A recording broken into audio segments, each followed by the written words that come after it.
नमस्कार दोस्तों, राधे राधे, जय श्री कृष्णा। आप सभी का स्वागत है हमारे यूट्यूब चैनल पर।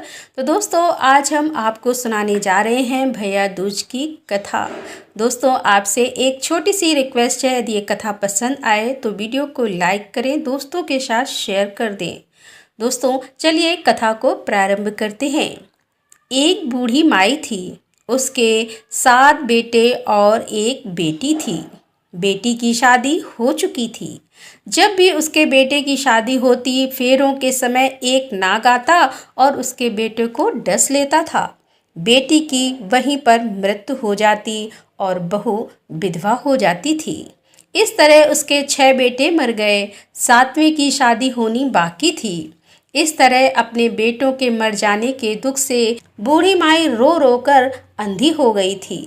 भाई दूज आने को हुई तो माई ने कहा कि मैं बहन से तिलक कराने जाऊंगा। माँ ने कहा कि ठीक है बेटा। उधर जब बहन को पता चला कि मेरा भाई आ रहा है तो वह मारे खुशी से पागल होकर पड़ोसन के घर गई और उस पड़ोसन से पूछने लगी कि जब मेरा प्यारा भाई घर आएगा तो उसे क्या बनाकर खिलाऊंगी। तब पड़ोसन उसकी खुशी को देखकर उससे जल भुन गई और कह दिया कि दूध से रसोई लीप लेना और घी में चावल पका लेना। बहन ने ऐसा ही किया। उधर भाई जब बहन के घर जा रहा था तो उसे रास्ते में एक सांप मिला। सांप उसे डसने को हुआ। तब भाई बोला कि तुम मुझे क्यों डस रहे हो। सांप बोला, मैं तुम्हारा काल हूँ और मुझे तुमको डसना है।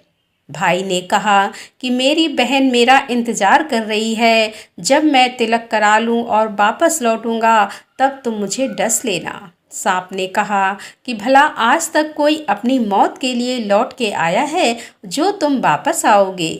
तब भाई ने कहा कि अगर तुझे यकीन नहीं है तो तू मेरे झोले में बैठ जा। जब मैं अपनी बहन के तिलक करा लूँ तब तुम मुझे डस लेना। सांप ने ऐसा ही किया। भाई बहन के घर पहुंच गया। दोनों बड़े ही खुश हुए। भाई बोला, बहन जल्दी से खाना दे दे, बड़ी जोरों से भूख लगी है। बहन क्या करे, ना तो दूध की रसोई से सूखे और ना ही घी में चावल पके। भाई ने पूछा कि बहन इतनी देर क्यों लग रही है, तू क्या पका रही है। तब बहन ने बताया कि भैया मैं दूध से लीप रही हूँ और घी में चावल पका रही हूँ, लेकिन चावल हैं पकने का नाम ही नहीं ले रहे हैं। तब भाई बोला कि पगली, कहीं घी में भी चावल पके हैं या दूध से कोई रसोई लीपे है। गोबर से रसोई लीप और दूध में चावल पका। तब बहन ने ऐसा ही किया। खाना खा के भाई को बहुत जोर से नींद आने लगी। इतने में बहन के बच्चे आ गए और बोले कि मामा मामा हमारे लिए आप क्या लाए हो। भाई बोला, मैं तो कुछ भी नहीं लाया हूँ। बच्चों ने वह झोला ले लिया जिसमें सांप था। जैसे ही उसे खोला उसमें से हीरे का हार निकला। बहन ने कहा कि भैया तुमने बताया नहीं कि तुम मेरे लिए इतना सुंदर हार लेकर आए हो। भाई बोला, बहन तुझे पसंद है तो तू ले ले, मुझे हार का क्या करना। अगले दिन भाई बोला, अब मुझे जाना है, मेरे लिए खाना रख दे। बहन ने उसके लिए लड्डू बना के एक डब्बे में रख दिए। भाई कुछ दूर जाकर थककर एक पेड़ के नीचे सो गया। उधर बहन के जब बच्चों को जब भूख लगी तो माँ से कहा कि खाना दे दो। माँ ने कहा खाना अभी बनने में देर है। तो बच्चे बोले कि मामा को जो रखा है वही दे दो। तो वह बोली कि लड्डू बनाने के लिए बाजरा पीसा था, वही बचा पड़ा है, चक्की में जाकर खा लो। बच्चों ने देखा कि चक्की में तो सांप की हड्डियां पड़ी हैं। यही बात माँ को आकर बताई तो वह बावड़ी सी होकर भाई के पीछे भागी। रास्ते भर लोगों से पूछती कि किसी ने मेरा गैल बाटोई देखा है, किसी ने मेरा बावड़ा सा भाई देखा है। तब एक ने बताया कि कोई लेटा तो है पेड़ के नीचे, देख ले वही तो नहीं है। भागी भागी पेड़ के नीचे पहुंची, अपने भाई को नींद से उठाया और भैया भैया कहीं तूने मेरे लड्डू तो नहीं खाए। भाई बोला, ये ले तेरे लड्डू, नहीं खाए मैंने, ले दे के लड्डू ही तो दिए थे। उसके भी पीछे पीछे आ गई। बहन बोली, नहीं भाई तू झूठ बोल रहा है, ज़रूर तूने खाया है, अब तो मेरे साथ चलूँगी। भाई बोला कि तू ना मान रही है तो चल फिर। चलते चलते बहन को प्यास लगती है और वह भाई को कहती है कि मुझे पानी पीना है। भाई ने कहा कि अब मैं यहाँ तेरे लिए पानी कहाँ से लाऊं? देख, दूर कहीं चील उड़ रहे हैं और जहाँ पर चील है वहाँ शायद तुझे पानी मिल जाए। तब बहन वहाँ गई और पानी पीकर जब लौट रही थी तो रास्ते में देखती है कि एक जगह जमीन में 6 सिलाएं गड़ी हैं और एक बिना गढ़े रखी हुई थी। उसने एक बुढ़िया से पूछा कि ये सिलाएं कैसी हैं। उस बुढ़िया ने बताया कि एक बुढ़िया है, उसके 7 बेटे थे। 6 बेटे तो शादी के मंडप में ही मर चुके हैं, तो उनके नाम की ये सिलाएं जमीन में गड़ी हैं। अभी 7वें की शादी होनी बाकी है। जब उसकी शादी होगी तो वह भी मंडप में ही मर जाएगा, तब वह 7वीं सिला भी जमीन में गड़ जाएगी। यह सुनकर बहन समझ गई कि ये सिलाएं किसी और की नहीं बल्कि उसके भाइयों के नाम की हैं। उसने उस बुढ़िया से अपने 7वें भाई को बचाने का उपाय पूछा। बुढ़िया ने उसे बतला दिया कि वह अपने 7वें भाई को कैसे बचा सकती है। सब जानकर वह वहाँ से अपने बाल खुले करके पागलों की तरह अपने भाई को गालियाँ देती हुई चली। भाई के पास आकर बोलने लगी, तू तो जलेगा, कुटेगा, मरेगा। भाई उसके ऐसे व्यवहार को देखकर चौंक गया और उसे कुछ समझ नहीं आया। इसी तरह दोनों भाई बहन माँ के घर पहुँच गए। थोड़े समय के बाद भाई के लिए सगाई आने लगी। उसकी शादी तय हो गई। जब भाई को सेहरा पहनाने लगे तो वह बोली, इसका क्यों सेहरा बांधेगा? सेहरा तो मैं पहनूंगी, ये तो जलेगा, ये तो मरेगा।